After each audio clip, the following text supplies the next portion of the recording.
जंगल का शेर भी कदमों में झुक गया। आज मैं आपको हमारे प्यारे नबी रहमतुल्लिल आलमीन हजरत मोहम्मद मुस्तफा की मोहब्बत और उनकी रहमत का एक बहुत ही दिल छू लेने वाला वाकया सुनाने जा रहा हूँ। जब हमारे प्यारे नबी छोटे थे, उस वक्त आपकी परवरिश अम्मा हलीमा सादिया रशल्लाहु अन्हा के घर हो रही थी। दिन गुजरते गए और हमारे आका करीब 3 साल के हो चुके थे।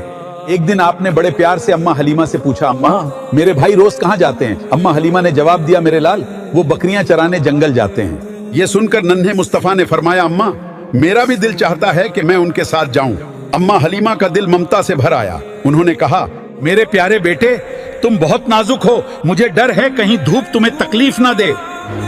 लेकिन जब सरकार ने बार बार फरमाया तो आखिरकार अम्मा हलीमा ने इजाजत दे दी।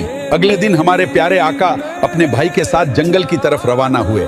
सुभान अल्लाह, आका का चेहरा इतना नूरानी था कि जंगल के जानवर भी छुप छुप कर आपके चेहरे का दीदार किया करते थे। कुछ दिन इसी तरह गुजर गए। फिर एक दिन अचानक अम्मा हलीमा का दिल घबराने लगा। उन्होंने कहा, मेरे बेटे, आज के बाद तुम जंगल नहीं जाओगे, मेरा दिल गवाही नहीं देता। इतने में उनका बेटा घबराया हुआ दौड़ता आया और रोते हुए बोला, अम्मा हमारी एक बकरी को जंगल का खूंखार शेर उठा ले गया।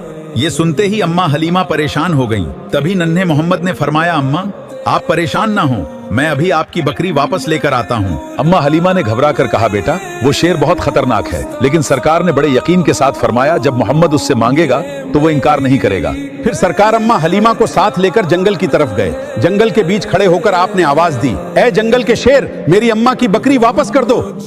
मेरे प्यारे भाइयों, कुछ ही लम्हों में झाड़ियों से 2 बड़े शेर निकले और उनके साथ वही बकरी भी थी। वो शेर सरकार के कदमों में आकर बैठ गए। सरकार ने फरमाया, क्या तुम्हें मालूम नहीं कि ये मेरी अम्मा की बकरी है? फिर तुम उसे क्यों लाए? शेरों ने अदब से जवाब दिया, ऐ अल्लाह के महबूब, जब आप जंगल में आते थे हम छुप कर आपके नूरानी चेहरे का दीदार करते थे, लेकिन कई दिनों तक आपका दीदार ना हुआ। आप कहाँ चले गए? तो हम बेचैन हो गए, इसलिए हमने बकरी को बहाना बनाया।